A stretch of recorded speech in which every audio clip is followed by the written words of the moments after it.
morning. Thanks for joining us on the news at 8. Today, the 21st of August 2024. I am Tabitha Ako. First, the major headlines. NLT requests rescheduling of RJS police interview to August 29, threatens nationwide strike. NDLEA explains why it proposes compulsory drug test for students of tertiary institution. Federal government to Meta businesses households before 2030. We take commercials and be right back with the details, and then you must stay connected.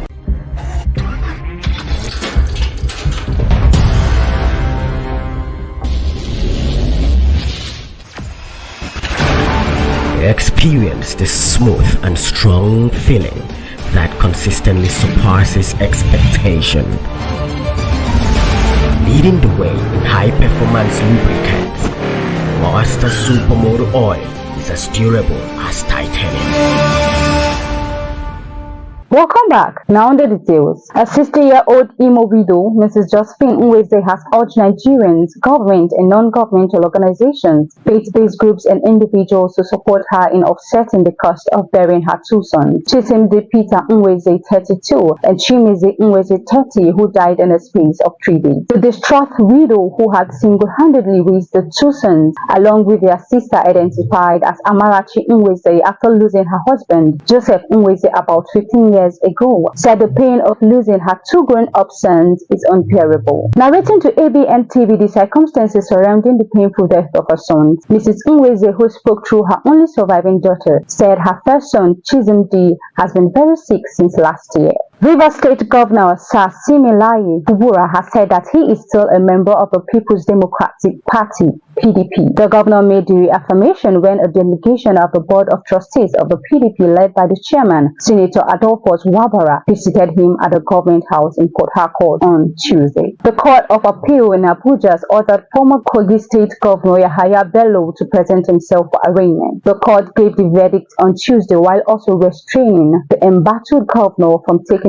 further action until he is arraigned. Additionally, the court has set aside the judgment previously delivered by the Kogi State High Court. The legal representatives of the Nigerian Labour Congress (NLC) and its president, Comrade Joe Ajaero, have formally requested the rescheduling of the latter's interview by the Nigerian Police Force over certain allegations. In a letter addressed to the Inspector General of Police and Deputy Commissioner of Police, Mohammed Ahmed Sanusi, on Tuesday, the NLC legal team led by Samuel Ogala explained that the short notice of the invitation, which was delivered just a day prior, made it impossible for Ajaero to honor the invite on the scheduled date. In his response, Ajaero, through his lawyers, expressed his willingness to comply with the police request, proposing an alternative date of August 29, 2024 for the interview. Presidential candidate of the Labour Party LP in the last year's election, Peter Obi, has asked the President Bola Ahmed Tinubu administration to come clean on the details of the newly acquired presidential jet and those of the old ones being sold out. He made the call on Tuesday night on his ex-handle. President Tinubu on Monday embarked on a working visit to France abroad, a newly acquired Airbus A330 business jet, amidst controversy surrounding its purchase. A Nigerian man who reportedly conspired to fraudulently obtain at least 10 million naira in COVID-19 unemployment benefits from the United States government has been arrested. United States authorities said the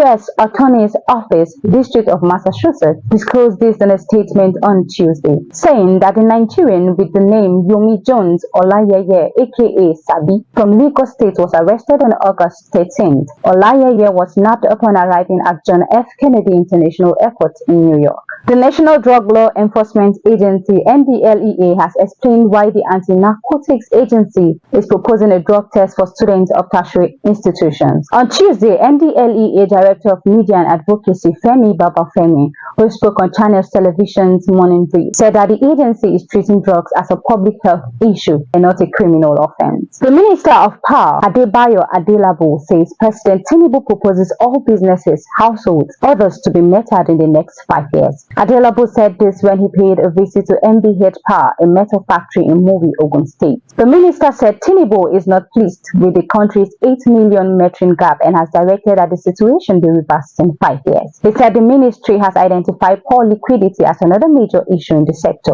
saying the foundation of this liquidity issue is metering. The British Army is giving Commonwealth citizens, including Nigerians, the opportunity to join its distinguished force, with applications open from 19th August 2024 and closing on 26th August 2024. To join the British Army, you need to meet a set of basic requirements. These include telling us about your age, nationality, health, and fitness. We will also ask you about your education and qualifications, but this is to help to find the right role for you. You can still join the Army if you have no formal qualifications. And on sport news, ex-Nigerian international Etim Essen has voiced out on the league-win transfer of Napoli striker Victor Osimhen. Fun Sports Extra report: Osimhen, who slammed Finidi during a live video in June over comments regarding his absence from the national team, has been a subject of transfer even before the stage of the summer transfer window. But with 10 days left for business, the former Italian champions are still seeking suitable offers for the player valued at 130 million euros. Sport news brings us to the end of the news at 8. But before we go, a recap of our major headlines.